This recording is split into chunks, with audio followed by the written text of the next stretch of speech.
Sir, your speech on Thursday evening dished up ladles full of syrupy hope. But all of the spun sugar in the world won't be enough to make our country forget what the ANC has done to South Africa these last 10 years. You have taken South Africa from the largest economy in Africa to the third largest. You have delivered the highest youth unemployment rate in the world. You have delivered 9.7 million jobless people. You've elected 356%, and you still managed to bankrupt Eskom, and you still can't keep the lights on. And now you want to hike prices even further to pay for it. And let's not forget that the whole time you were constructing a criminal syndicate fronting as a political party. And now you want to expropriate the pension funds of hard-working South Africans to bail out the SOEs that you bankrupted. The message to the country of the last 10 years is clear. The ANC eats, you pay. And through it all, no one, not one person, has gone to jail. No jail time for state capture, no jail time for Life Esidimeni, no jail time for Marikana, and no jail time for Jacob Zuma. You see, Mr. President, the truth cuts through all the candy floss. And the truth is that the ANC set the house on fire and is now asking the public for 5 more years in which to put out that fire. While the President peddles hope, the country is right to ask, how did we get here? Who got us here? And, Mr. President, what were you doing when you were there all the time?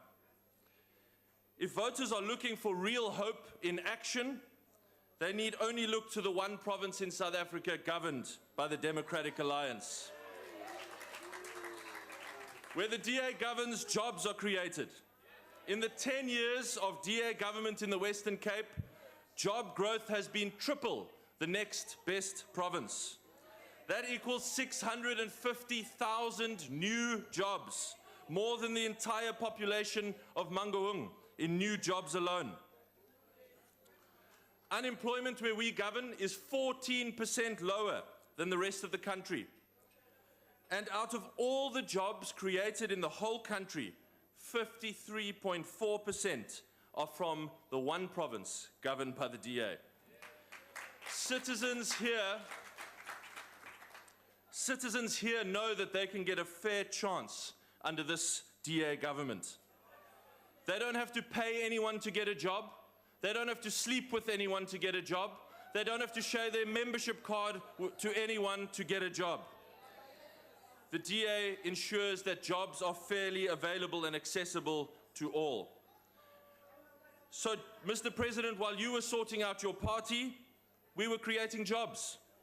While Zondo was showing the world the evil heart of the ANC, we were creating jobs.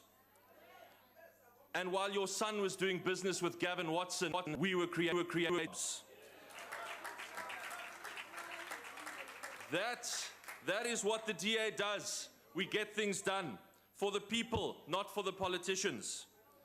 Now, the leader of the opposition said yesterday that the DA aspires for every home to have at least one person who is employed, a job in every house.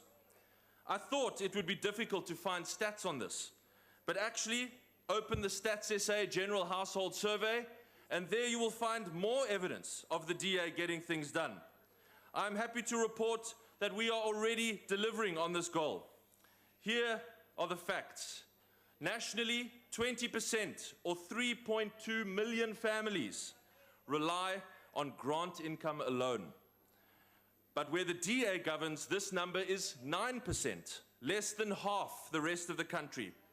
In other words, 91% of families under a DA government have at least one job in the home. We are on our way to getting this done too. That is what we do. We roll back poverty. We unlock enterprise. We free small business to thrive. We spread broadly the ownership of private property. And we do this because we love our country and we love its people. And we do this because South Africa deserves better than a government asking us to give it another chance to solve the problems it has caused. The ANC destroyed the Scorpions and defanged the NPA. Now, the ANC is reopening the Scorpions. The ANC brought us e-tolls. Then the ANC marched against e-tolls. The ANC owned Hitachi Power Africa that built the boilers for Medupi. Now that the boilers have failed, the president tells us he is shocked and angry. What did you expect from state capture even long before that term was coined? The president says he is shocked and angry, but his party has literally profited from the destruction of Eskom. Every time, Mr. President, that the lights go out, jobs are lost.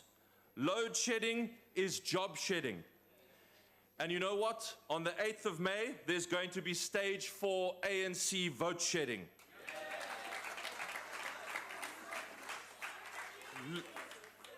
Living under this government is like being on a never-ending roller coaster of bad Marxist policies, which hurtle inevitably towards collapse and corruption, and then spin at the very last moment into new proposals to fix the old ones. And with each convulsing corkscrew, people's lives hang in the balance. At the end of each loop, the ANC is seized to adopt they offered right at the beginning. Specialized gang units, specialized drug units, splitting Eskom, the youth wage subsidy. The list goes on. But even today, Mr. President, Luthuli House says that they won't let you split Eskom, proving exactly what we said yesterday. They hired you as the new face of the criminal syndicate, but the same crooks are still in charge. This is not a 9-year Zuma phenomenon. It is the permanent character of the ANC. It is the only possible consequence of the dogma of state control, under which no country can survive. The president quoted 2 American presidents in his speech, JFK and Teddy Roosevelt. But those men made their country prosper by pursuing enterprise, competition, individual liberty, and security of widely owned private property. You quote them, but the ANC rejects all of those values. That is why the South Africa cannot thrive under the ANC. The bus is broken, and a different driver simply cannot fix it.